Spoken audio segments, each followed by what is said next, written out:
Olá! Quem cuida de uma criança sabe que a lista de preocupações é grande, né? E uma que sempre aparece é a tal da infecção urinária, ou ITU. Ela é super comum na infância, mas justamente por isso acaba gerando um monte de dúvidas. Então a ideia aqui hoje é justamente descomplicar esse assunto, te dar um guia claro para entender os sinais, o tratamento e, claro, o mais importante, como a gente pode prevenir. Vamos começar com uma situação que tira o sono de qualquer um. A criança está com febre. Só que é uma febre sem tosse, sem nariz escorrendo, sem nenhum outro sinal que a gente consiga ver. E aí? O que pode ser? Pois é, essa é a primeira grande dica, principalmente nos pequenos. Uma febre assim, isolada, tem que acender o alerta para uma possível infecção urinária. Certo, então para a gente entender direitinho esse quebra-cabeça, o nosso roteiro vai ser o seguinte. Primeiro, vamos entender o que é essa infecção de fato. Depois, vamos ver as causas e o que aumenta o risco. Aí, a gente parte para como identificar os sinais e confinar o diagnóstico. E por fim, vamos falar sobre o tratamento e as estratégias para prevenir e acompanhar. Vamos nessa? Começando pelo básico do básico. Afinal, o que é uma infecção urinária infantil? E tem tipos diferentes? Como ela se classifica? Olha, de um jeito bem simples, uma ITU acontece quando bactérias que não deveriam estar lá conseguem entrar e se multiplicar no sistema urinário. A gente pode imaginar esse sistema como se fosse todo o encanamento do corpo. E a infecção pode acontecer em qualquer ponto desse caminho, desde a bexiga até lá em cima, nos rins. E aqui tem uma divisão que é super importante a gente entender. Existe a infecção alta e a baixa. A ITU alta, que a gente chama de pielonefrite, é quando a infecção chega nos rins. Essa é mais séria e o grande sinal de alerta para ela é a febre. Já a ITU baixa, a famosa cistite, fica ali mais contida na bexiga. Ela incomoda bastante, mas geralmente não dá febre. Saber essa diferença é fundamental. Ok, agora que a gente já sabe o que é e como se divide, a pergunta que fica é: mas por que isso acontece? Vamos dar uma olhada nas causas e nos fatores que podem deixar uma criança mais suscetível até à infecção. E a resposta, olha só que interessante, é bem específica. Na grande, mas grande maioria dos casos, coisa de 80 a 90%, a culpa é de uma única bactéria, a Escherichia coli. Essa bactéria vive normalmente no nosso intestino, mas como a anatomia ali é muito próxima, ela pode acabar subindo pela uretra e aí sim causar a infecção. Então, o que pode facilitar essa subida da bactéria? Existem alguns fatores de risco bem conhecidos. Às vezes, é uma questão da própria anatomia do sistema urinário da criança, como o tal do refluxo que faz o xixi voltar um pouco em direção aos rins. Outras vezes, o problema é mais funcional, como o intestino preso, sabe? A constipação pode comprimir a bexiga. E, claro, a forma de fazer higiene, que pode acabar levando as bactérias para perto da uretra.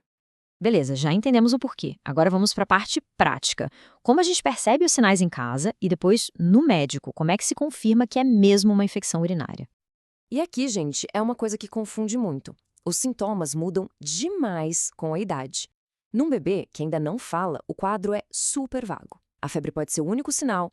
Talvez ele fique mais irritado, não queira mamar direito.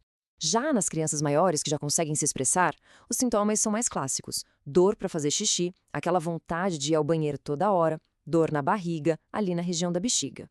Para fechar o diagnóstico, existe um passo a passo. Tudo começa com a suspeita do médico, baseada nos sintomas. O passo seguinte, e que é talvez o mais delicado, é conseguir uma coleta de urina bem feita. Com essa amostra em mãos, uma primeira análise no laboratório, a urinálise, já pode dar umas boas pistas. Mas a confirmação mesmo, o bater o martelo, vem com a urocultura, que mostra qual é a bactéria exata que está ali causando a infecção. E essa parte da coleta de urina, nossa, ela é fundamental. O famoso saquinho coletor, por exemplo, parece prático, mas tem um risco enorme de contaminar a amostra com bactérias da pele. E aí o resultado não é confiável. Por isso que, em crianças que ainda não controlam o xixi, o método mais seguro para ter uma amostra limpinha e ter certeza do diagnóstico é o cateterismo, a sondagem. Diagnóstico na mão, agora é a hora de tratar. E a boa notícia é que existe um plano de ação bem claro e eficaz para ajudar a criança a se recuperar o mais rápido possível. O tratamento não tem muito segredo. É com um antibiótico para matar as bactérias.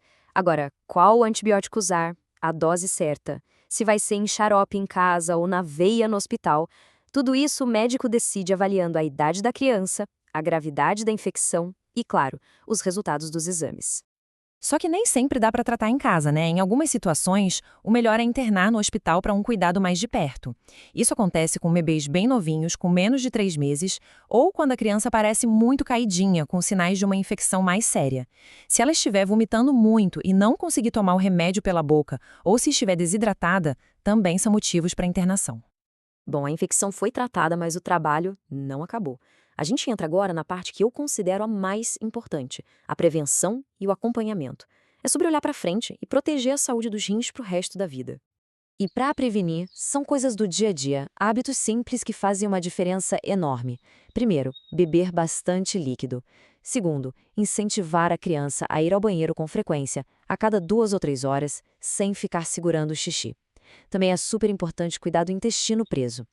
E uma dica de ouro, principalmente para as meninas, é ensinar a forma certa de se limpar, sempre da frente para trás. É por isso que, depois de um episódio de infecção urinária com febre, é bem comum o pediatra pedir um exame de imagem, como um ultrassom dos rins.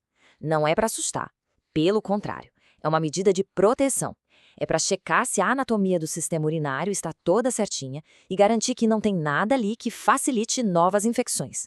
O objetivo é evitar problemas no futuro, como cicatrizes nos rins. E tudo isso nos leva a uma pergunta final, que é a mais importante de todas. Depois que a infecção passa, o que a gente pode fazer para proteger a saúde dos rins da criança a longo prazo?